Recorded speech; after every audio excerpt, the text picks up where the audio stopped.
Hey everybody, Big Mike here. Once again, I have been inspired by my good friends Tom and Joe at the Man's Man Film Review Podcast to take a look at a game version of a movie that they just reviewed and talked about. Of course, it being Christmas season, they talked about Die Hard, which sounds like Joe's favorite movie of all time. I guess can't blame him, it's a great movie.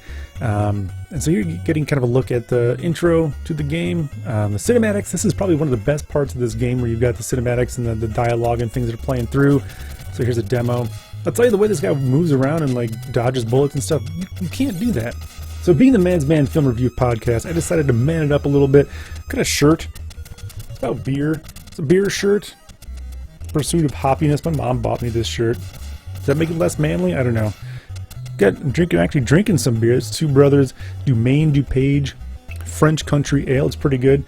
And actually, now that I read that, that doesn't sound super manly. It's not a very manly sounding beer. It's French after all. Well, whatever. So you know what? Let's actually just jump into the game. We're looking at Die Hard. You've got an option. You can play beginner or advanced. I don't know who's playing this game on advanced. Probably some speedrunners somewhere. We're going with beginner because we are definitely, well, I shouldn't say we. I don't know how good you are at this game. I am not good at this game. So in the upper right or upper left, you can see what floor you're on in the Nakatomi building. Upper right is your health.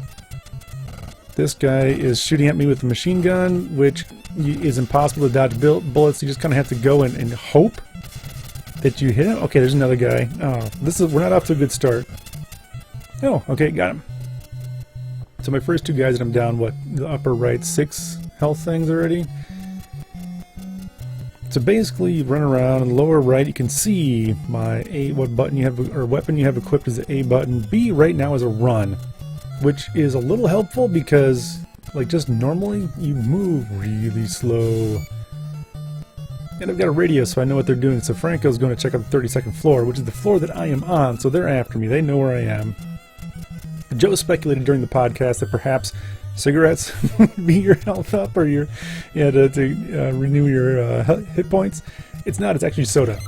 So not as healthy as cigarettes, but right up there. So this is pretty much it. Let's find a different floor. The one thing. So this is weird. I like a lot of the things that they do with this game. So Fritz is coming to the second floor.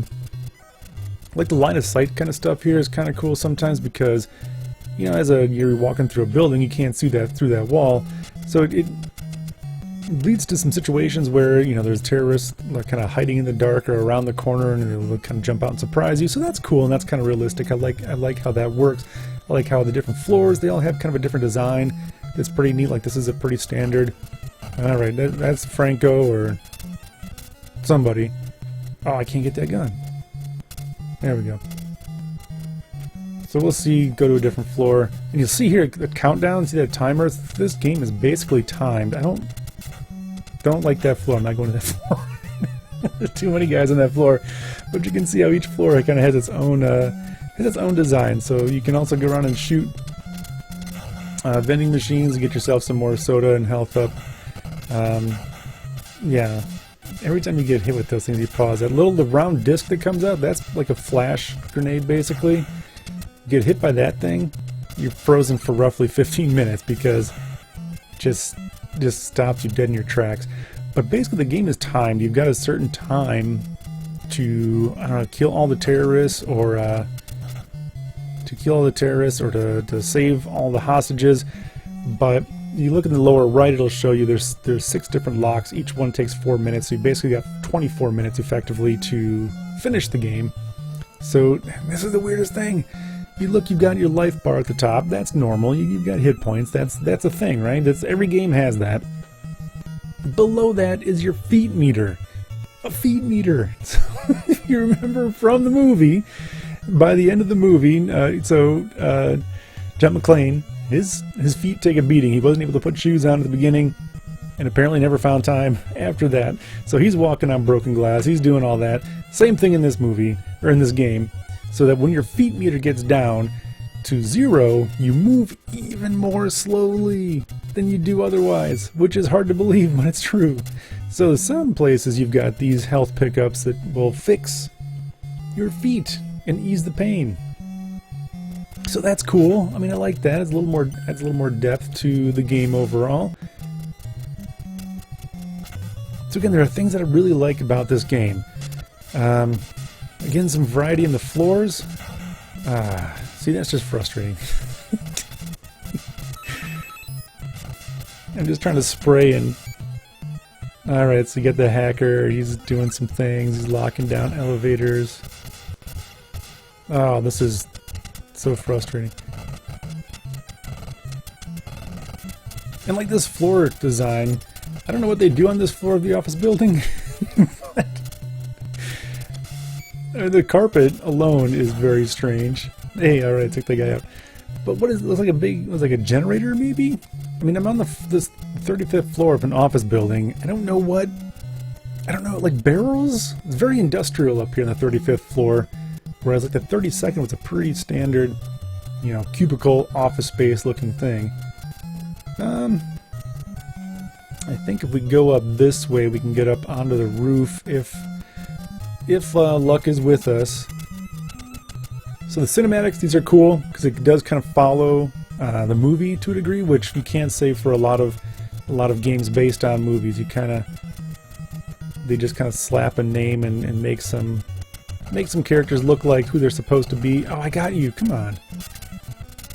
Who they're supposed to be from the movie, and that's about the extent of it. Here, they actually try to follow the storyline somewhat. They have things that, you know, plot things that happen. You can get into the ducts, which is a big part of the movie. So now I've got the lock and get in there. I can get up to the roof. How much time do I have left? Oh, I've got plenty of time left. I'm not going to take that much time because first time I played this went way too long. Kind of like the first time, apparently, terrorists have invaded the Nakatomi building. Send the police now. So that'll bring the police in. I don't know what they do exactly. I can't get through there. But apparently the first time they recorded the podcast, Joe loves this movie so much, he spent about 4 hours talking about a 2-hour movie. So I'm going to try to keep this relatively short-ish, and I can't get up to there to get that soda. But I can get some of these. Nope. Tie that on. No thanks. Well, this is your way out. Alright, so basically, I mean, that's it. So at some point, yeah, I'm almost dead, but the police come in, some other things happen. If you can survive long enough, you can kill enough terrorists, and you can do all kinds of cool stuff. I assume that you get to save the day. I don't know. I've never done it. I don't know that I ever will. I might come back to it and give it a chance. Like this guy. Yep. I'm dead. So you know what? We're now $640 million. You know what, Professor Snape? You are welcome to your $640 million. You can have it. I love that. You lose. Game over. Brutal. Oh, man. So I quit this one. Thank you, everybody, for joining me. I will put a link down in the description for the Man's Man Film Review Podcast. It is their Facebook page. I'll put that, and maybe I'll link to Twitter. There is a website coming. 2017. That is a project for both Tom and Joe to complete that website. I'm on their case about it. I want them to do that. It's very important. So check that out. It's a great podcast. I mean, those two guys have known each other forever, so they tell a lot of fun stories about, you know, a lot of that kind of stuff from their history, and their take on movies is, I think, unique and a lot of fun. It's a lot of fun to listen to. So yeah, definitely check them out. But anyway, I'm going to wrap this up. I'm going to go get something to eat. I'm kind of hungry, and I think it's time for dinner. So anyway, everybody have a good one. Actually, this is my favorite part of the game right here. Remember, that's a window on the outside of the building. You can jump out the building. Why would you put that in your game? It's so dumb. Oh god. So anyway, take it easy, everybody. I'll see you next time.